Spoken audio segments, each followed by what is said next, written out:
আমরা বলেছি যে নির্বাচনের যে তারিখ ঘোষণা হয়েছে এটা আমাদের আমিরে জামাতের যে টাইমলাইন বলেছিল সেটাকে এটা স্যাটিসফাই করে এবং আমরা এই নির্বাচনকে ইতিবাচকভাবে দেখি।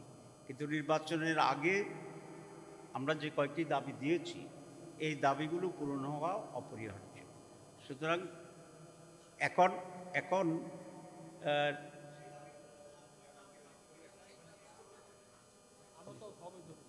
প্লিজ আমরা মনে করি এগুলা সুষ্ঠু অবাধ নির্বাচনের জন্য এ দাবি পূরণ অপরিহার্য এবং সরকার যদি সিনসিয়ার হয় তাহলে এ দাবি পূরণ একেবারেই সম্ভব।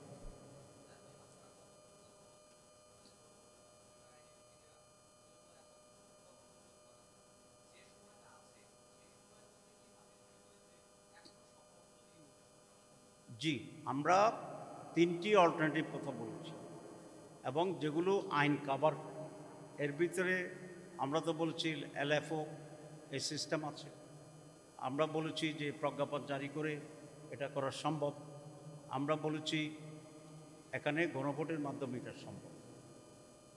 এখানে প্রথম দুইটা ইজিয়ার এবং তেমন কোনো সময় ক্ষেপণ করার কোনো প্রয়োজন নেই। এই দুইটারও একটা গভর্নমেন্ট নিতে পারে। তারপরে যদি গভর্নমেন্ট মনে করে যে না আমরা গণভোটের দিকে যাব, এটা আমাদের একটা দাবি, সেই ব্যাপারেও গণভোট করা এখানে সম্ভব। এখনও তো 6 মাসের বেশি সময় আছে। এটা নির্ভর করবে সরকারের সুষ্ঠু নির্বাচন করার ক্ষেত্রে তার কতটুকু আন্তরিকতা আছে।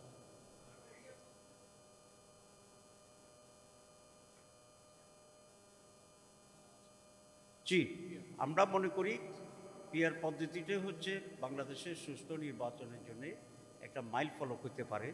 তার প্রথম যুক্তিটা হচ্ছে 54 বছরের ট্রেডিশনাল পদ্ধতির যে নির্বাচন, এই নির্বাচন তো আমরা সুষ্ঠু হইতে দেখিনি।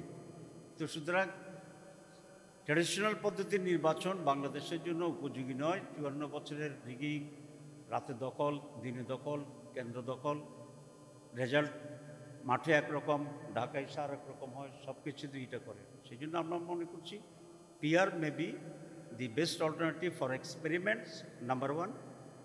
নাম্বার 2, যে পিআরের মাধ্যমে ভোটারদের রিয়েল রিপ্রেজেন্টেশনটা হয়। ট্রেডিশনাল পদ্ধতিতে আপনারা দেখেছেন যে 49 কেউ পেল, কেউ 51 পেল, 51 বিজয়ী। একেবারে সুস্থ নির্বাচনও যদি আমি ধরি, আর 49-এর যে ভোট, এই ভোটের কোনো ভ্যালু এখানে থাকে না। আমি যখন নির্বাচন করতাম লোকেরা বলে যে ভোট ফসাবো না, তখন বুঝতে পারতাম না। এখন বুঝি যে যেহেতু পিআর এটা কাউন্ট করার সুযোগ আছে, তো সেক্ষেত্রে আগেরটা তো 95। আর পুরো হোল কান্ট্রি যে পরিমাণ সমর্থন মানুষের আছে একটা ন্যাশনাল নির্বাচনে বলুন, রিপ্রেজেন্টেশনে বলুন, পার্টি বলুন, সব জায়গাতে পুরো জাতির ভিতরে তার পজিশন কী, দ্যাট ইজ দ্য ইম্পর্টেন্ট, এবং সেটা রিফ্লেকশন হবে। আমরা এখনও মনে করি পিআর পদ্ধতিতে বেস্ট পদ্ধতি, আমরা এই নিয়ে আগেই যাব।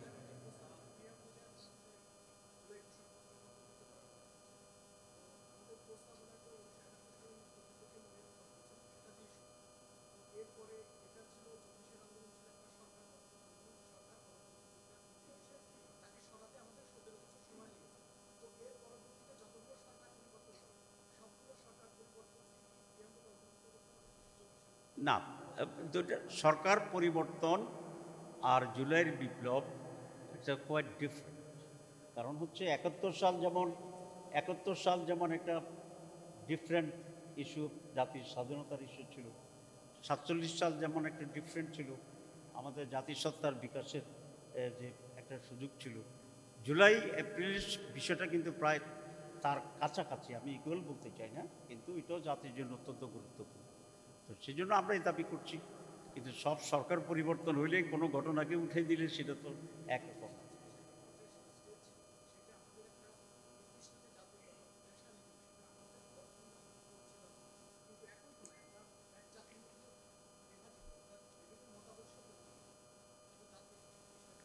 না, এটা মতাদর্শ কেন্দ্রিক, আর আমাদের স্বাধীনতার যুদ্ধ, ব্রিটিশ বিরোধী যে আন্দোলন, সে আন্দোলন থেকে আসছে, সেটা ইজ ডিফারেন্ট। আমরা এটাই মনে করছি। জি, থ্যাংক ইউ। আর কি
না, আমরা তারা কেন সেই কথাটি আবার বলে সেটা জবাবটা তারাই দিক, এ ব্যাপারে আমাদের দিকে কোনো ক্লারিফিকেশন নেই।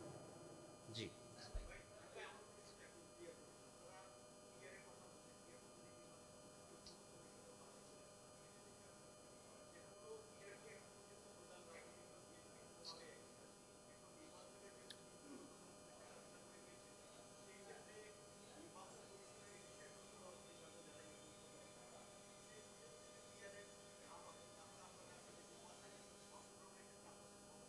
না, আমরা আমাদের দাবি নিয়ে আন্দোলন করব, তারপরে পরিস্থিতি কি হয় কখন সেটা পরের বিষয়। আচ্ছা, যারা ডবল করছেন তারা করবেন না, আর আর দুইটা প্রশ্ন নেব।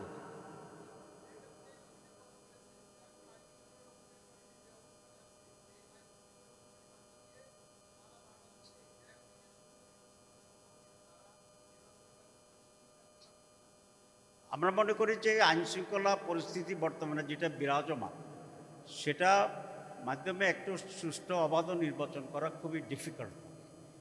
সেই জন্যই এখানে আমাদের পরিস্থিতির উন্নতি করা দরকার এবং যা যা পদক্ষেপ নেওয়া দরকার সবগুলি নিতে হবে। আমরা কিছুটা ইঙ্গিত এখানে দিয়েছি।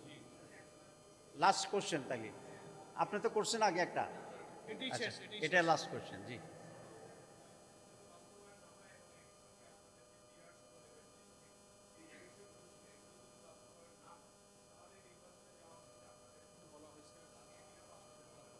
আচ্ছা, এই এই এই প্রশ্নের জবাব তো দেওয়া হয়েছে। জি, তারপরে আর তো নাই, শেষ কোশ্চেন। তো সবাইকে ধন্যবাদ। ফিয়ামানিল্লাহ, আসসালামু আলাইকুম। বন্ধুরা, আসসালামু আলাইকুম ওয়া রাহমাতুল্লাহি ওয়া বারাকাতুহু। আজকের এই সাংবাদিক সম্মেলনে আমি আপনাদের সবাইকে সুস্বাগতম জানাচ্ছি। আপনারা জানেন, বিগত 16 বছরের জুলুম, নিপীড়ন, গুম খুন, অত্যাচারের বিরুদ্ধে 2024-এর জুলাই আগস্টে ছাত্র জনতার গণ অভ্যুত্থানের মাধ্যমে ফ্যাসিবাদের চরম পতন হয়েছিল। পৃথিবীর ইতিহাসে আমরা অনেক স্বৈর শাসকের পতন দেখেছি, কিন্তু অত্যাচারের শাসকের বিরুদ্ধে জনতার অনেক সংগ্রাম দেখেছি। কিন্তু বাংলাদেশের 24-এর সরকার পতনের যে দৃশ্য, সেটা ছিল একেবারেই এক ব্যতিক্রম। এই কৃতিত্ব জনগণের। সকলের রাজনৈতিক দল, বিশ্ববিদ্যালয়, স্কুল, কলেজ, মাদ্রাসার শিক্ষার্থী, শিক্ষক, অভিভাবক, হকার, শ্রমিক, শেষ দিকে জুলাইয়ের সে আন্দোলনটা এমন একটি সার্বজনীন রূপ লাভ করে যা আগে কখনো দেখা যায়নি। এবার হবে? ঠিক আছে। মাইকের আসলে সবসময় একটু ডিস্টেন্স থাকা দরকার, কিন্তু এই মাইক যিনি বলেন তাকে অনেক ভালোবাসে, কাছের থেকেই।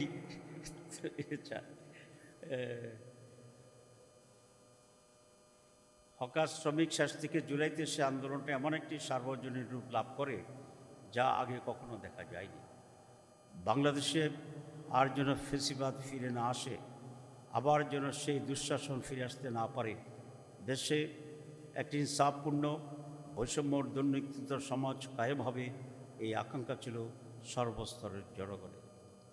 গণতান্ত্রিক শাসন ব্যবস্থা পুনঃপ্রতিষ্ঠা, সভা সমাবেশ করার অধিকার, বাক স্বাধীনতা, ভোটাধিকার নিশ্চিত হওয়ার অভিপ্রায় ব্যক্ত করে আপার জনসাধারণ।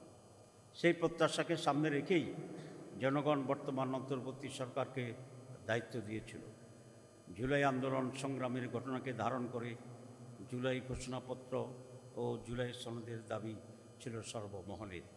এই নিয়ে জাতীয় ঐকমত্য কমিশন রাজনৈতিক দলগুলোর সাথে দীর্ঘ সংলাপ করেছে। প্রিয় সাংবাদিক বন্ধুগণ, অন্তর্বর্তী সরকারের প্রধান উপদেষ্টা জাতীয় সংসদের দক্ষিণ প্লাজায় গতকাল 5 আগস্ট এক অনুষ্ঠানের মাধ্যমে 28 দফার জুলাই ঘোষণাপত্র পাঠ করেন। মাননীয় প্রধান উপদেষ্টার এই ঘোষণাপত্র ছিল একটি অপূর্ণাঙ্গ বিবৃতির মতো। এতে গণমানুষের প্রত্যাশার পরিপূর্ণ প্রতিফলন ঘটেনি। ঘোষণাপত্রে দীর্ঘ লড়াই সংগ্রামের কথা বলা হলেও 1947 সালের আজাদিকে উপেক্ষা করা হয়েছে। এতে পিলখানা হত্যাকাণ্ড, শাপলা হত্যাকাণ্ড, 28 অক্টোবরের হত্যাকাণ্ডের উল্লেখ নেই।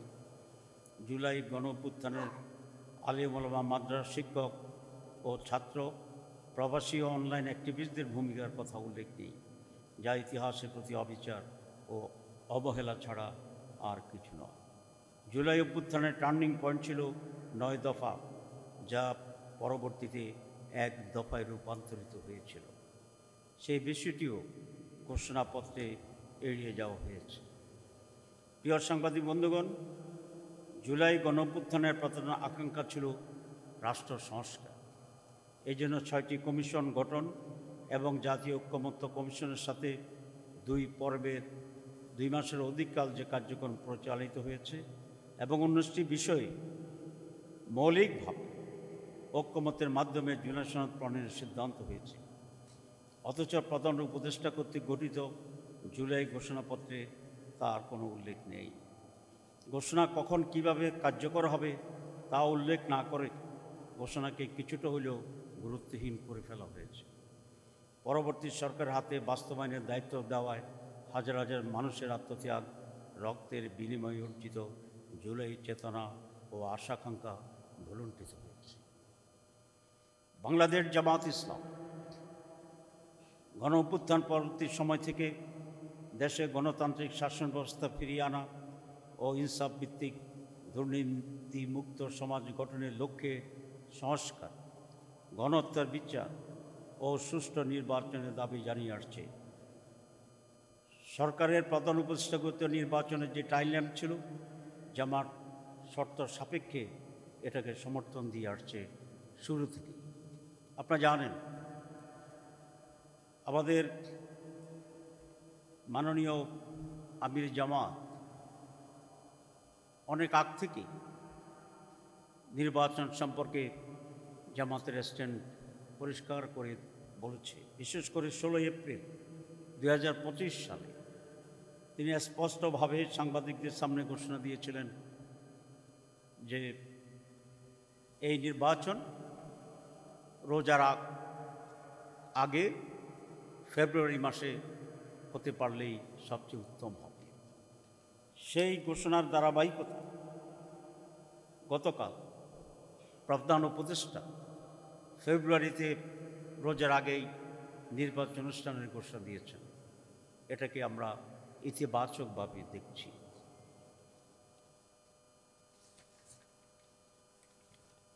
এটা আমরা মনে করি আমির জামাত যে টাইমলাইন দিয়েছিলেন গতকালের প্রধান উপদেষ্টার রমজানের আগে ফেব্রুয়ারিতে নির্বাচন ঘোষণার যে তারিখ ঘোষণা, তার সেই দাবিকেই পূরণ করা হয়েছে। কিন্তু তারিখ ঘোষণার আগে বাংলাদেশের যে রাজনীতি ইতিহাস আছে, সেখানে কতিপয় ট্রেডিশন ছিল। সেটা হচ্ছে নির্বাচন তারিখের আগে যিনি সরকার প্রধান থাকেন, তিনি মেন স্টেক হোল্ডার প্রধান রাজনৈতিক দলগুলোর সাথে সবসময় মত বিনিময় করে আসছে। এমনকি নির্বাচন কমিশনও বিভিন্ন গুরুত্বপূর্ণ রাজনৈতিক দলগুলোর সাথে নির্বাচন সম্পর্কে আলাপ আলোচনা করার এই ট্রেডিশন ছিল। আমরা আশা করি নির্বাচন কমিশন সেই ট্রেডিশন পূরণ করে রাজনৈতিক দলগুলোর সাথে আলোচনা করবেন। কিন্তু প্রধান উপদেষ্টা এই ঐতিহ্যকে ব্যত্যয় ঘটিয়ে কোনো বড় রাজনৈতিক দলগুলোর সাথে আলাপ আলোচনা না করে একতরফাভাবে এই ঘোষণা দিয়েছিলেন। এটা খুবই ভালো হতো তিনি রাজনৈতিক দলগুলোর সাথে আলাপ করে একটা কনফিডেন্সে এনে যদি এই ঘোষণাটি দিতে পারতেন। প্রিয় সাংবাদিক বন্ধুগণ, জামাত ইসলামী একটি নির্বাচনমুখী দল। অতীতের সকল গ্রহণযোগ্য নির্বাচন জামাত ইসলামের অংশগ্রহণ ও প্রতিনিধিত্ব ছিল, সংসদে প্রতিনিধিত্বও ছিল। সাদেশে জামাত ইসলামী নির্বাচনের প্রস্তুতি চলছে। আমরা লক্ষ্য করছি নির্বাচনের উপযুক্ত যে পরিবেশ থাকার কথা ছিল তা সরকার এখনও নিশ্চিত করতে পারেনি। এই জন্য প্রধান উপদেষ্টা ঘোষিত টাইমলাইন অনুযায়ী অবাধ, সুষ্ঠু, নিরপেক্ষ ও গ্রহণযোগ্য নির্বাচন করার জন্যেই জুলাই সনদের ভিত্তিতে আগামী নির্বাচনের ব্যবস্থা গ্রহণ করতে হবে। এ লক্ষ্যে জাতীয় ঐকমত্য কমিশন যে জুলাই সনদ প্রণয়নের প্রস্তুতি নিচ্ছে, বর্তমান অন্তর্বর্তী সরকারকে তার আইনি ভিত্তি দিতে হবে এবং এই সনদের ভিত্তিতেই আগামী নির্বাচন অনুষ্ঠান করতে হবে, অনুষ্ঠিত হইতে হবে। এর অতীতেও এই ধরনের সিদ্ধান্তের অনেক দৃষ্টান্ত বাংলাদেশে আছে, দেশের বাইরে তো আছে। যেমন আপনারা জানেন 1970 নির্বাচনের আগে 1959 সালের গণঅভ্যুত্থানের পর 1969 সালের গণঅভ্যুত্থানের পর লিগ্যাল ফ্রেমওয়ার্কের ভিত্তিতে 70 নির্বাচন পরিচালনা করা হয়েছিল এবং সেই নির্বাচনে নির্বাচিত সংসদ সদস্যদের নিয়ে গঠিত গণপরিষদে 1972 সালের সংবিধান অনুমোদন করা হয়েছিল। স্বাধীনতা ঘোষণাপত্রের মাধ্যমে 10 মাস মুজিবনগর সরকারের মুক্তিযুদ্ধ পরিচালনা এবং স্বাধীনতার পরবর্তী সরকার গঠনের পূর্ব পর্যন্ত 75-এর পট পরিবর্তনের পর এবং প্রেসিডেন্ট জিয়াউর রহমান প্রধান সামরিক আইন প্রশাসক হিসেবে দায়িত্বভার গ্রহণ, দেশ পরিচালনা, দল গঠন, সামরিক প্রশাসন থেকে প্রেসিডেন্টের দায়িত্ব গ্রহণ সহ 75 থেকে 79 সাল পর্যন্ত শাসনকালের গণভোট, অধ্যাদেশ জারি এবং এই অধ্যাদেশের মাধ্যমে ক্ষমতা আরোহণ ও দশ পরিচালনার মতো বৈধতা দিয়েছিল, যা পরবর্তী সংসদ সেটা অনুমোদন করে। আপনি এটা জানেন যে একটা হানা ভোট হয়েছিল জিয়াউর রহমানের সময়, যেখানে 90-র বেশি ভোট কাস্ট হয়েছিল। এরপরে 1990-এর গণঅভ্যুত্থানের পর 3 জোটের রূপরেখার ভিত্তিতে বিচারপতি শাহাবুদ্দিনের তত্ত্বাবধায়ক সরকারের অধীনে একটি সুষ্ঠু নিরপেক্ষ নির্বাচন অনুষ্ঠিত হলেও তার আইনি ভিত্তি না থাকায় এই রূপরেখার অন্যান্য বিষয়গুলো পরবর্তীতে বাস্তবায়ন হয়নি। সুতরাং এটা খুব স্পষ্ট যে অতীতের এ সমস্ত নজিরের পর জুলাই জাতীয় ঘোষণাপত্রের আইনি ভিত্তি দিতে কোনো ধরনের আইনগত বাধা নেই এবং এটা সহজ করে এটাকে আইনি ভিত্তি দেওয়া সম্ভব। এবং আমি আবার রিপিট করতে চাই যে নির্বাচনের সম্ভাব্য তারিখ বা মাস ঘোষণা করা হয়েছে, সেই নির্বাচনটি এই জুলাই সনদের ভিত্তিতেই হতে হবে। এটা পুরো জাতির এবং সরকারের কমিটমেন্টও আছে। সরকার বলেছে যে কমিশন, তারা রিফর্মস কমিশন করেছে রিফর্ম করার জন্য এবং সেই রিফর্মের ভিত্তি নির্বাচন হবে। এটা জাতির প্রতি আজকের প্রধান উপদেষ্টার কমিটমেন্ট ছিল, আপনারা জানেন। সুতরাং এই দাবিকে আমরা আবার রিটার্ট করতে চাই, গুরুত্ব দিয়ে বলতে চাই যে আগামী নির্বাচন জুলাই সনদের ভিত্তিতেই হতে হবে। প্রিয় সাংবাদিক বন্ধুগণ, আমাদের আকাঙ্ক্ষা আসন্ন জাতীয় নির্বাচনের তফসিল ঘোষণার পূর্বেই জুলাই জাতীয় সনদ প্রণয়ন দ্রুত সম্পন্ন করে অধ্যাদেশ, এলএফও, লিগ্যাল ফ্রেমওয়ার্ক অথবা গণভোটের মাধ্যমে আইনি ভিত্তি প্রদান করে অন্তর্বর্তী সরকারের সংস্কার কার্যক্রম পূর্ণতা পাবে এবং এটা যদি না হয় তাহলে অন্তর্বর্তী সরকারের কার্যক্রম বিফলে যাবে। তাই সুষ্ঠু, নিরপেক্ষ, গ্রহণযোগ্য নির্বাচনের লক্ষ্যে রাজনৈতিক দলগুলোর জন্য লেভেল প্লেয়িং ফিল্ড তৈরি করতে হবে। এর সাথে সংশ্লিষ্ট সকল বাহিনী ও সংস্থাকে কার্যকর ভূমিকা নিশ্চিত করতে হবে। সরকার ও প্রশাসনের মধ্যে স্বৈরাচারের দোষদের মুক্ত করতে হবে। নির্বাচন কমিশন সহ প্রশাসনের সকল স্তরে নিরপেক্ষতা নিশ্চিত করতে হবে। প্রিয় সাংবাদিক বন্ধুগণ, বাংলাদেশের আপামর জনসাধারণ জুলাই জাতীয় ঘোষণাপত্রকে কেন্দ্র করে যে প্রত্যাশা নিয়ে অপেক্ষা করছিল, তা পূরণ না হয় জনগণের মাঝে দেশের ভবিষ্যৎ নিয়ে উদ্বেগ ও উৎকণ্ঠা তৈরি হয়েছে। শহীদ ও আহতদের পরিবার সহ জুলাই যোদ্ধাদের মাঝে নতুনভাবে উৎকণ্ঠা পরিলক্ষিত হচ্ছে। ঐকমত্য কমিশনের মাধ্যমে জুলাই জাতীয় সনদ প্রণয়ন ও বাস্তবায়নের রূপরেখা কী হবে তা জাতির কাছে অস্পষ্ট। এমত অবস্থায় আমরা সরকারের প্রতি আহ্বান জানাই, অনতিবিলম্বে জুলাই ঘোষণাপত্রে উপরে উল্লেখিত জন আকাঙ্ক্ষার অপরিহার্য বিষয়গুলো অন্তর্ভুক্ত করা হোক। সে সাথে আরও দাবি জানাতে চাই, বাংলাদেশের অতীতের দৃষ্টান্ত অনুসরণ করে অবিলম্বে জুলাই জাতীয় সনদের প্রণয়নের কাজ সুসম্পন্ন করে বর্তমান সরকারকে তা বাস্তবায়ন করতে হবে এবং এই সনদের ভিত্তিতে অবাধ, সুষ্ঠু ও গ্রহণযোগ্য নির্বাচনের ব্যবস্থা করতে হবে।